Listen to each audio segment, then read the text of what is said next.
Alright guys, a quick one. Here, I'll detail how to enable developer options on Samsung phone. So if at the end of this you found this helpful and informative, please don't forget to like and then subscribe. Now the first thing you want to do, if you want to turn off developer options on your Samsung phone, is go ahead and open the settings app. On your settings, scroll down until you get to about phone. Click on it.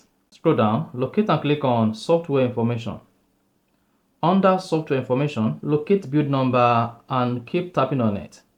So you need to tap on it like 5 to 7 times.